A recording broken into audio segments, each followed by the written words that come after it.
Assalamu alaikum, how are you? I hope you're all well. Business Talks with Shahid Hussain Zoya. Today our guest is Ishaq Bhai. He's from Hyderabad. He's in the oil business. He extracts oil from various seeds and sells it in the Pakistani market. Today, let's try to understand this business model and how it's done. Where and how is the profitability? We'll discuss sales, marketing, quality, and many other things. So let's get started. Assalamu alaikum. Assalamu alaikum. How are you, Ishaq Bhai? Alhamdulillah. Tell us where you get your mustard seeds and how do you ensure their quality? Because mustard seeds aren't always the same in the market. We have to work very hard to get mustard seeds. Because in the past 8 to 9 months, we tried about 35 to 40 samples. We only understood 2 samples, and we tried one last week, which seemed a little better. So, the quality is very difficult to find in the market. It's possible that buying from a farmer during the harvest is better. Usually, the market offers mixed mustard, or the average quality we expect isn't quite what we're used to. The flavor also varies. Then, we also need to assess the cross-contamination of the mustard. After the oil is extracted, its richness and aroma vary. This determines how much oil is typically found in mustard. If it's good quality mustard, it contains approximately 30 to 35%, and if it's not as good, it's 25 to 30%. How do you collect samples? We take 1 mond of mustard from each sample for testing. The whole lot is 100 monds, 200 monds, whatever they have, we try 1 mond. If we find it appealing, we take it, otherwise, we try another sample. After checking the oil percentage, we decide whether we want this mustard or not. We don't focus so much on the percentage as we do on the quality. What do you mean by quality? Usually, it spoils the color of the mustard. The oil that comes out is black, or its aroma doesn't meet our standards. We reject any that are of any use, so, what I understand from your words is that we don't check the oil yield percentage, but rather how good the oil smells and whether the oil turns black during extraction. Yes, absolutely. This is biased towards the mustard's quality. No, it depends on the area. And the landowner, the farmer, is responsible for the cultivation method. What is also considered here is what he or she has crossed the mustard with. So, which seeds are crossbred with? In the Punjab region, it's usually crossed with canola. Like cabbage mustard, turnip, radish mustard, etc. Then there's raya mustard, yellow mustard. Well, we don't buy raya mustard and yellow mustard oil because they contain high amounts of erotic acid. It's harmful to the heart. For example, frying it occasionally is fine, but continuous use is harmful. You understand these things, but how can ordinary businessmen understand them?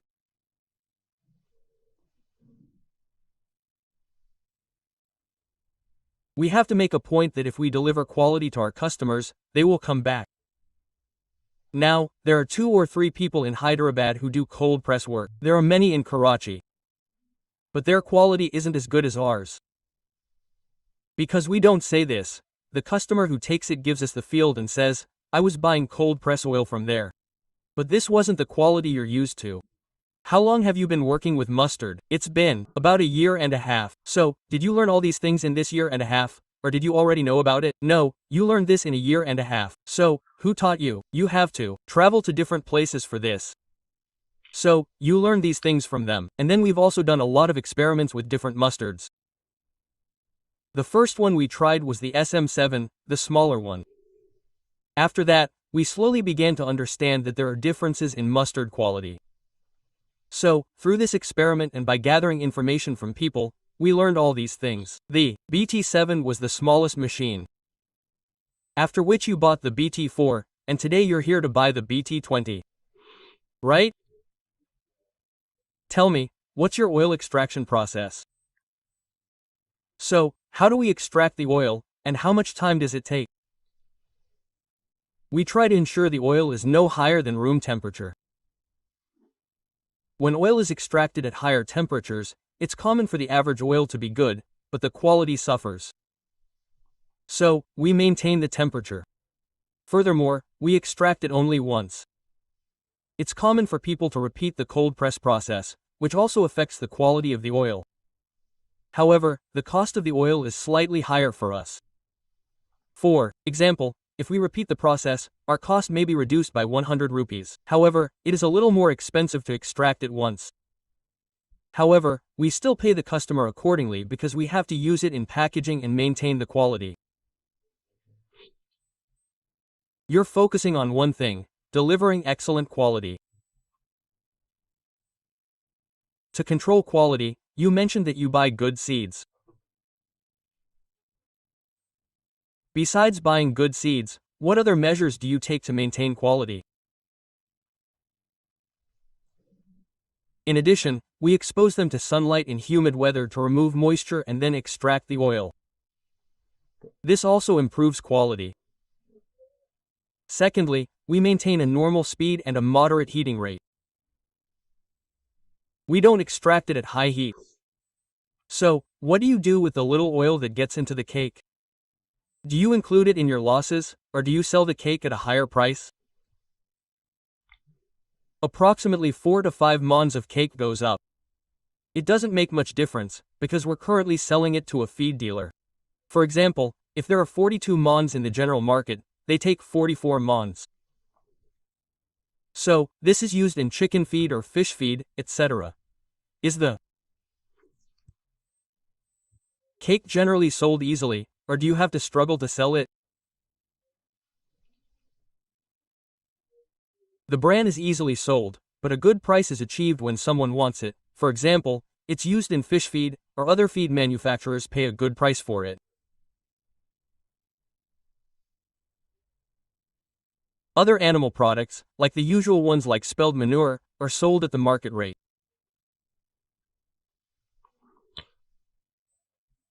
How do you market your products? Sales plays a crucial role in sales. How did you manage it? Initially, we were operating it offline. In the past 2.5 months, we've moved online. We've registered our brand for packaging and other purposes. We're called Motorum Organics. We're also providing packaging, and we've sent PR to those with a large following on Instagram. Now, they'll review it and leave reviews, which brings in good customers. What's the point of PR? It's for promotion. Is it paid or free? Some are paid, some are also free. Why do those that are free make it free? And how much do those that are paid charge? They are free because they are getting our product for free.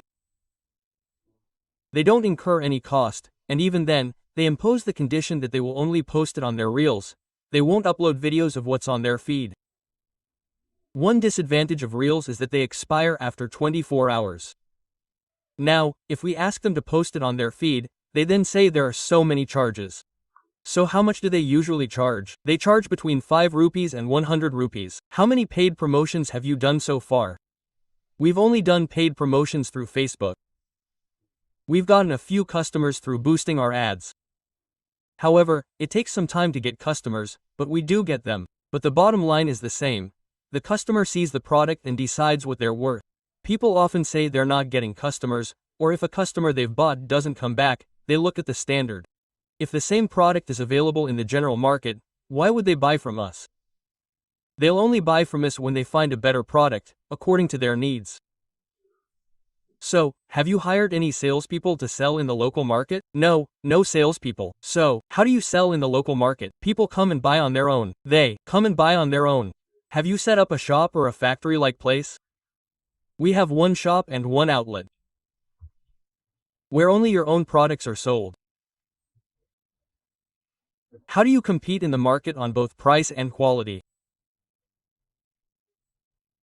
Who are your competitors? And what strategy have you developed to deal with them?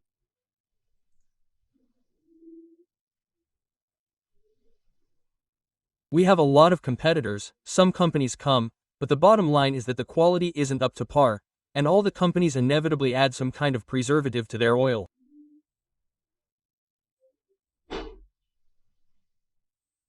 Whether it's anise oil, corn oil, or olive oil. Our oil doesn't use any chemicals for filtration, nor do we use any preservatives to prevent spoilage. This gives us the confidence that our product is free of all kinds of chemicals. How do you ensure this assurance for your clients? Initially, there's some trouble, but once a customer buys it once, they come back on their own after seeing the quality. And through all the things I've told you, these customers give us feedback, and we realize that it has this special quality.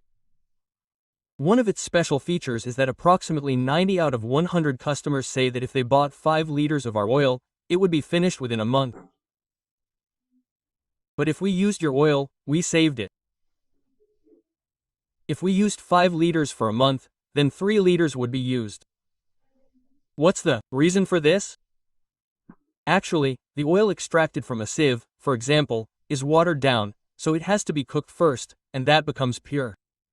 This is repeated again and again. After that, it becomes pure. When cooked, some of it evaporates. Then, when used for cooking, it uses more than regular oil. This oil doesn't contain any such ingredients, so it's used less. Furthermore, it contains omega-3 and omega-6. Furthermore, it is very beneficial for people with blood pressure and other conditions. There's an extra version, a cold-pressed version, and no chemicals are used. So, it's excellent for blood pressure and cholesterol patients. Good. What's the profit percentage on mustard oil? Is it cash? Is it credit? If credit, what percentage, and how is recovery done? We don't work on credit. We work on cash only. Customers may take less, but they do take it in cash.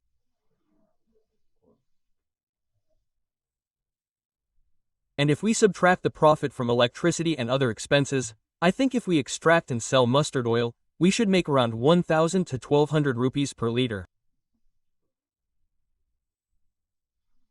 But our hard work is beyond that. We should make, or do make, mustard based on the market price. We buy mustard, for example, right now it's selling for 7,000 rupees, or 65 rupees. But according to our standards, we have to charge 7,500 to 8,000 rupees, depending on our quality. Even if it costs us 100 rupees oil will cost us, but we have to manage it accordingly in the future. Which of your packagings are currently available in the market? We are currently producing approximately 27 to 28 varieties of oil. 27 to 28 varieties of seeds are included in this, apart from mustard. Yes, for example, which ones are there? There is jambu, which is called taramira, flax seed, sesame, nigella seeds, almond talc, sugar, flax seed, celery, nigella seeds, cloves, pumpkin, which is called pumpkin, onion seeds, which is called onion in Ruk. It is very beneficial for hair. Apart from that, you are extracting 27 varieties of oil. We are extracting approximately 24 to 25 varieties of oils from this. The remaining 2 or 3 oils are purchased from the market. They are essential oils. There are essential oils. And which is the most selling oil? Is mustard oil sold the most or copra oil? Mustard and copra oil are the most sold. At what rate is mustard oil being sold right now? 650 rupees per liter. Right now its rate is 720 rupees per liter, but now we are selling it at 650 rupees per liter by giving a discount. What is the general rate in the market? It is even going up to rupee 400 per kilogram in the market. So where oil is available for rupee 400 per kilogram, why do people buy it from you for 650 rupees? Like in the market, they make olive oil, the olive oil of Niran people. I think it is around 650 to 700 liters. If the customer buys that, then he buys this as well. If I ask you what is your average sale per day? If we take an average of just oil, you're selling 5,000 rupees to 1,000 rupees per day. It's been a year and a half since you started. However, we've just opened an outlet in the main market, an area where people buy good oil. We've been there for about 4 months. We've received good feedback from there, so we're focusing more on that. We still have our shop where we used to be, but customers find it difficult to get in there because it's a bit cramped. We've opened this shop in an open area, so sales have improved here. We've also taken it online. We have a relative in Karachi who we've rented it to. He sells it in the Karachi area. Okay. Have you registered your company? Have you registered your brand name? Have you obtained a food authority license? You've registered your company and brand name. You haven't obtained the food authority license yet. What's the reason? Is there such a special guide? In Hyderabad, this isn't given such importance. There's a very simple way. Write a request on plain paper, attach a copy of your ID card, and photocopies of your company and brand name. Go to the Hyderabad Food Authority office and tell them, "Sir, I've started a business. I need a food authority license for this." Quote, they'll come and visit. After the visit, they'll offer any suggestions. If the cleanliness requirements are met, they'll grant you a license. If you can match the Kolu people, your business is clean. It's much cleaner than that. So, you'll easily get a license. I don't know the fees in Hyderabad. I've heard that in Punjab, the fee is usually 8,500 rupees per year. So, you can get a food authority license accordingly. Your documentation will be complete. Okay. If you want to shop, please do so. That's all for today. Remember me in your prayers, your friend, your brother Shahid Hussain, with Zoya Isaq Bai and salute, Pakistan Zindabad.